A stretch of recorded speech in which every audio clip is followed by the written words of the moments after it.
Okay, next is Logical Investments versus Capital Bank et al.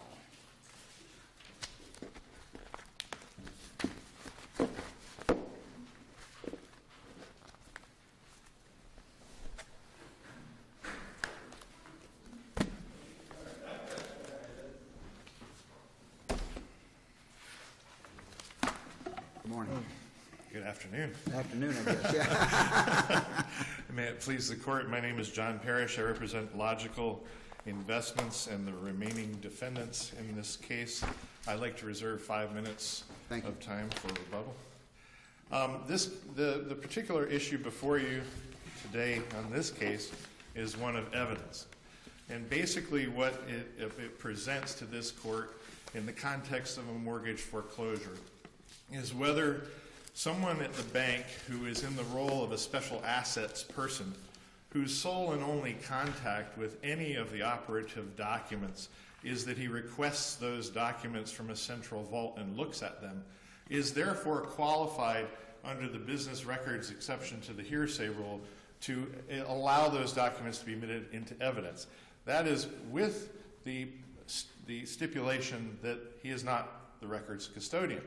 In fact, he's trying to do that under the other qualified witness prong of the test. In this case, the evidence showed and the testimony showed at the final determination that that was all that this witness had in the way of establishing any level of competence to meet the prongs of that test. He could not testify as to when the document was made, other than when he read the document and saw the date, which would be no different than you or I or anyone else just being called up to say what the record says. He could not testify and did not testify as to whether the document was made by or with information transmitted by a person with knowledge. Those two elements, those two prongs, were not met in this case. Now, one of the things that I would like to address to the court, because I don't feel it's properly addressed in the briefs, is the issue that somehow your decision here today would be in any way governed by law of the case, meaning that there was a preliminary hearing which involved a preliminary injunction to deposit monies into the registry of the court, at which these documents were also admitted over objection, and which was interlocutorily appealed. Now, they have raised in their defense to this that that is somehow law of the case, and I want to present to the court that that is not law of the case, because under the Clack decision by this court, 862 Southern 2nd, 947, that law of the case does not apply on preliminary injunctive relief or relief that's granted outside the context of a final hearing. There are a series of other cases which demonstrate the deposit of rents into the registry of the court is that type of preliminary injunctive relief to which the law of the case does not apply. So that having been eliminated, I think, by those cases as a defense to this appeal, we are simply left with the fact that none of the requirements for the business records exception to the hearsay rule were demonstrated at the final hearing, and therefore the final hearing is flawed, and this case should be reversed. If there are no questions, I have no further argument. What is the site of that case for law of the case? Law of the case would be Clack. It is 862 Southern 2nd, 947. There are also some other cases that involve the same determination. That is the Hasley versus Harrell case, 971 Southern 2nd, 149. And the Ladner versus Plaza del Prado condominium case, 423 versus Southern 2nd, 927. It's also a Whitby case. There are another series of cases that all demonstrate that deposits or orders of deposits into the registry of the court are considered that preliminary type of relief that is addressed in the Clack case. And I read the record, and you voidared this witness, Mr. Scott, I believe it was, right? Yes, Your Honor. And your voir dire was comprised of you were not employed when the documents were executed, and you were not present when the documents were signed. Well, the law doesn't require that. That could be part of a determination of what the law requires, but the overall law requires that the documents be authenticated by a person with knowledge. Yeah, a person acquainted with them. So who's to say that a 30-year-old document that's introduced by the records custodian that's been employed for 10 years, the records custodian doesn't have to be there when they're executed, when they're created, and doesn't have to know who created it. They simply have to be acquainted with the method and the manner in which they're created to be able to convey to the court that it is authentic. That would be the case for the records custodian, and in this case, he was not. Well, that's what he testified to. Actually, you chose not to cross-examine him, and you chose not to put on any witnesses. No, actually, he did not testify that he was the records custodian, quite the opposite. No, I didn't say he testified he's the record custodian. He testified that he is well acquainted with how these records are kept and prepared and how they're generated. He parroted the statute. We dealt with that in our brief as well. Well, that's up to you to cross-examine him. Well, I think we did when we said he wasn't with the bank, and he was not with the originations department. And we made it very clear. These are originations documents. They're not special assets documents. That examination that I conducted of him proved that he started with the bank, I believe it was in 2006, that he was only in the special assets division, that he was never in the originations division, and so therefore how would he know how the originations department creates a The law doesn't document? require him to be in that division. It says either be in charge of it or acquainted with it. Actually, I believe the law does require that you be in that division, and we cited specific No, case specialty law. linings does not, sir. It Yeah. does not. I believe it says that you can't testify to what another department in your own business does. No, specialty lining simply says in order to prove a fact of evidence of usual business practices, it must be first established that the witness is either in charge of the activity constituting the usual business practice or is well enough acquainted with the activity to give the testimony. It's either or. But it goes on, I believe, to say that, or to make a determination that because the person that was testifying was in a different department, that they could not qualify as the records custodian on that basis. Or, I'm sorry, as to qualify the business records exception on that Well, he basis. admitted that Mr. Darby, the witness in specialty linings, admitted he wasn't. Right. Here we don't have that.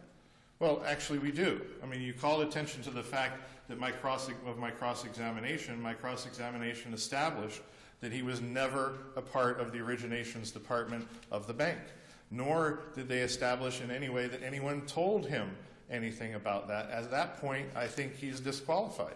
And it's not my burden to establish that he has personal knowledge. It's their burden to establish that.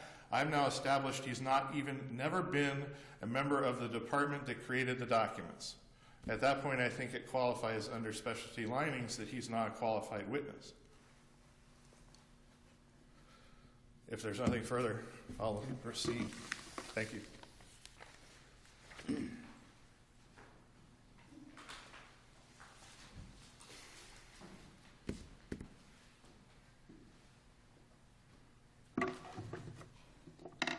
Good afternoon. May it please the court? See. Kelly Johnson from Bond, Shemmick & King here on behalf of the plaintiff below, Capital Bank.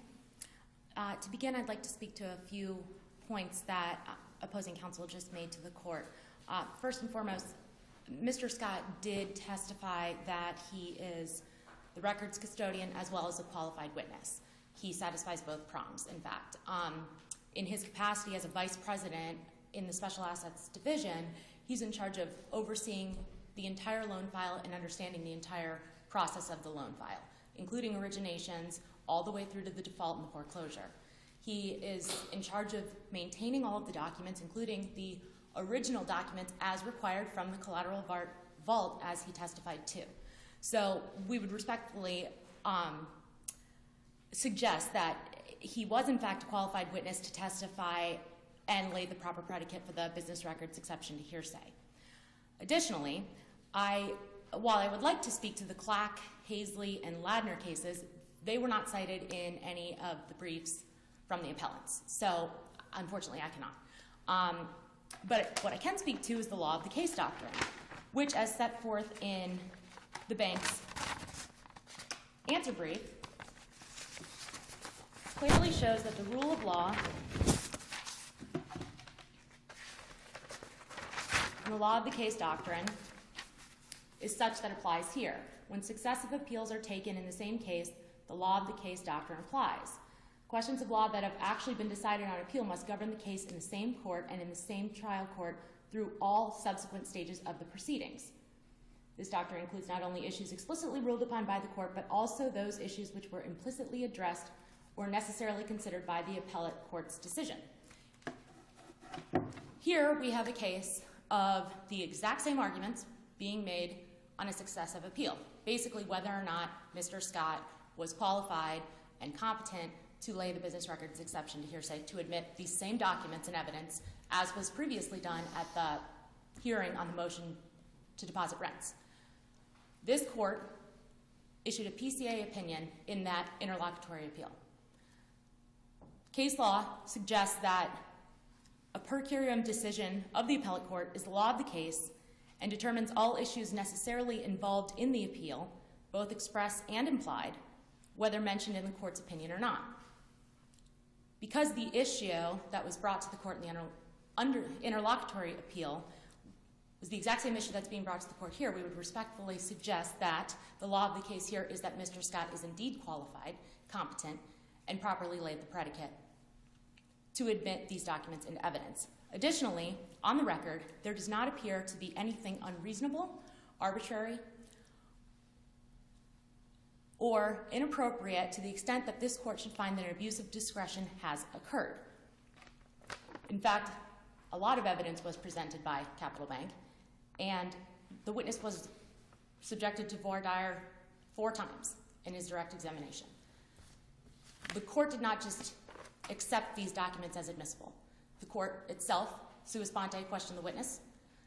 The court continuously reserved on whether or not these documents were going to be admitted into evidence, requiring that the witness provide further testimony to lay the proper predicate. It was not just a whimsy, sure, everything comes into evidence.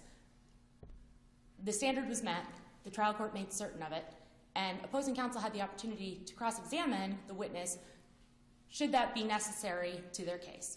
No evidence was presented by the appellants and no cross-examination occurred. And for those reasons, we would respectfully request that the court affirm the final judgment in favor of the bank. Thank you. Thank you.